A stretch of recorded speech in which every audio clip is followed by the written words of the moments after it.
Hi parents, I'm Mrs. Van Zant from Rochelle School of the Arts. Myself, Mrs. Johnston, Mrs. Smith, and Mrs. Gartrell are a part of the 5th grade team here. We wanted to provide you and your children with a few resources over Christmas break. We're going to do one reading comprehension and then one math. So follow along on the video for directions, and I hope you guys enjoy. Thanks. All right, so the first one is going to be the reading comprehension cube. So the objective is to answer questions and be able to comprehend the text that your student is reading. You'll need a book, narrative, or expository text, and then your cube. So the paper looks like this. Your students will cut out and then tape the cube. You're going to place the text and question cube in the center, and then provide your student with a sheet of paper.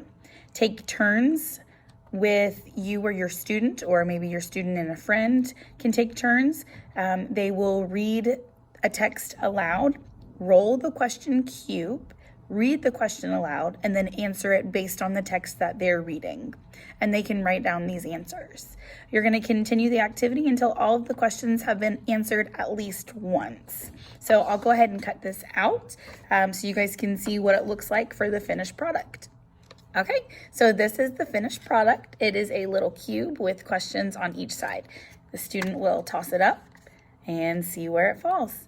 Did you understand what you just read? Why or why not? Okay, I understand what I just read because, or no, I didn't understand what I just read because the words were too big. I didn't understand because I couldn't decipher what the meaning was, or whatever the situation may be in the reading. Okay, toss it up again. What do you think is going to happen next? Okay, here I'm going to make a prediction. What do I think is going to happen in my story? What is this character going to do? And you're going to keep going until you've hit all sides of the cube. Let's see. How does what you just read relate to your own life? Well, my character is in 5th grade and I'm in 5th grade, so I can relate to this character. Something along those lines. Okay, so next up we have math. This is called Fraction Flip It. It's a fraction multiplication game. So the number of players for this game is 3 to 5. The materials that you'll need is a pack of playing cards, a deck of cards, with face cards removed except aces. You want to keep all of the aces. You need paper, pencil, or a whiteboard and a marker for the students to write on. And then the game board, which this is what the game board looks like. Okay, so for this game, you're going to shuffle the cards and stack them face down. Player 1 flips over the top card and places it in a box on the sheet. So they'll place it in one of these boxes. Player 2 flips over a card and places it in a box on the sheet. Players continue flipping over their cards and placing them until all 4 spaces on the board have been filled. So if we have 4 people playing, we'll each go 1 time. And we should have 4 cards on our card table. Each player multiplies the 2 fractions. Aces equal 1. The player who multiplies the fraction correctly first earns a point. Begin round 2 by shuffling the cards. Player 2 then flips over the top card. Repeat steps 2 through 6, and then continue to play for 12 rounds or until time is called.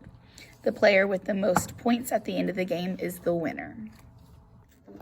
Okay, so for our fraction flip multiplication game, we have our deck of cards, and I've taken out all of the face cards. So king, queen, jack, king, queen, jack. So we want to leave the aces. These equal 1. So I've shuffled my cards already.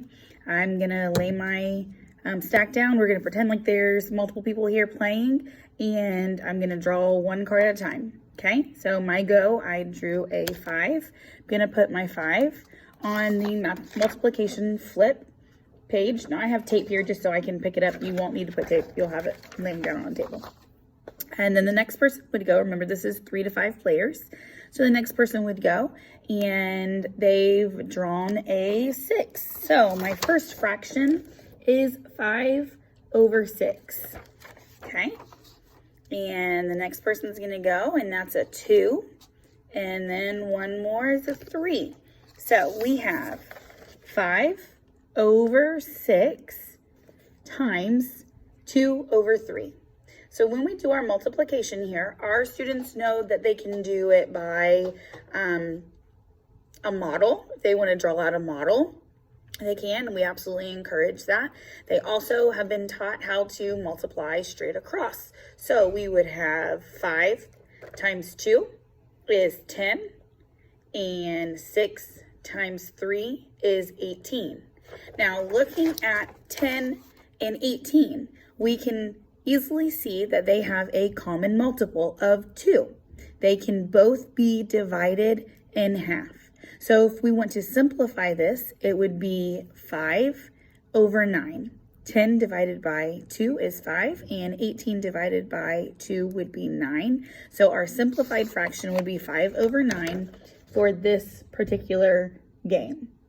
The object of the game is the first person to correctly add up both, or multiply rather than add, and they get the point. So the first person to do that gets the point, and you continue going. The person with the most points win. I hope you guys have fun. Thanks.